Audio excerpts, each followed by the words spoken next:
রবিবাসরীয় দুপুরে হালি শহরের ২৪ নম্বর ওয়ার্ডে ধুন্ধুমার কাণ্ড।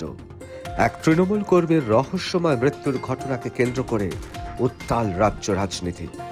স্বয়ং মমতা বন্দ্যোপাধ্যায়, দুই সাংসদ ও বর্ষিয়ান কালীঘাট তৃণমূল নেতৃত্ব দোলা সেন এবং কল্যাণ বন্দ্যোপাধ্যায়কে নিয়ে ছুটে যান ঘটনাস্থলে। তবে নিহতর বাড়ির ভেতরে তৃণমূল সুপ্রিমোকে না ঢুকতে দেওয়ায় ক্ষেপে যান সাংসদ ও আইনজীবী কল্যাণ বন্দ্যোপাধ্যায়। এটা কাস্টোডিয়াল ডেথ, এটা কমপ্লিটলি কাস্টোডিয়াল ডেথ, এবং কাস্টোডিয়াল ডেথ যখন হয় তখন তার বিচার হবে। তাতে বাড়ির লোককে ভয় দেখিয়ে রেখেও এই বিচার ব্যবস্থা থেকে আমাদের শরীর রাখতে পারবে না। কাস্টোডিয়াল আমরা দেখবো, আমরা করব। মমতাদি আছে, আমরা আছি।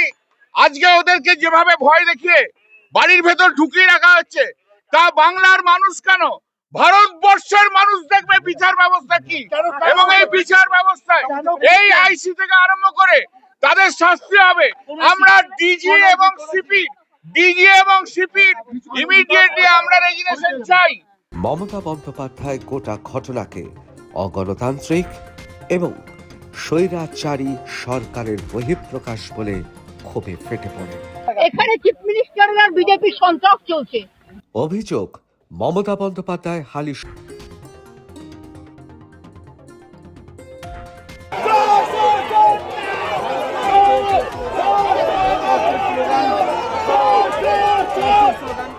যদিও প্রাক্তন মুখ্যমন্ত্রী আরও অভিযোগ করেছেন পাথর ছোড়া হয়েছে তার গাড়িতে, তবে কাদার ছিটে ফোঁটা দেখা গেলেও সাদা ধপধপে গাড়িতে পাথর ছোড়া হয়েছে কিনা তা নিয়ে সন্দেহ প্রকাশ করেছেন শাসক দলের স্থানীয় নেতৃত্ব।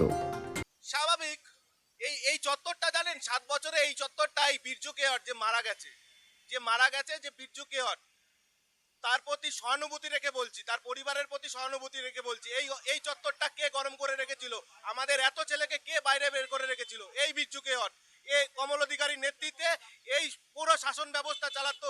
এই আর্মস রেমুনেশন কার কাছ থেকে পাওয়া যেত, সব এর পুরো দাগি আসামি হচ্ছে এই বীর্যু কেহর, অজয় মালি, কমলের ডানা তার বাহাত। হ্যাঁ, মমতা ব্যানার্জি এর বাইরে কি আছে?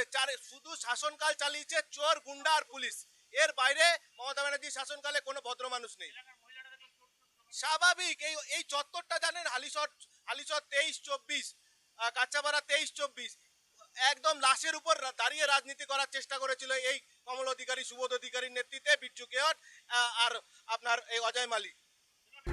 আবার অনেক রাজনৈতিক বিশেষজ্ঞ বলতে শুরু করেছেন যে বামে যেন সংখ্যালঘুদের ভোট পুরোপুরি না চলে যায়, তাই অনেকে অভিযোগ করছেন রাজনৈতিকভাবে ঋতপন্থী এবং এনসিপিআইদের পাশাপাশি মূল কালীঘাটের যে তৃণমূল তাকেও বাঁচিয়ে রাখার চেষ্টা নাকি ইতিমধ্যেই শুরু হয়ে গিয়েছে। দিল্লির এক প্রখ্যাত সাংবাদিকের সামাজিক মাধ্যমে এমন একটি ছবি ভাইরাল হওয়াতে অনেকে বলছেন এই জল্পনা আরো উস্কে গেল। রবিবারের ঘটনা কি তাহলে সেটিং, নাকি মমতা বন্দ্যোপাধ্যায়ের অগ্নিকন্যা ইমেজে ফিরে আসার আরো একবার চেষ্টা?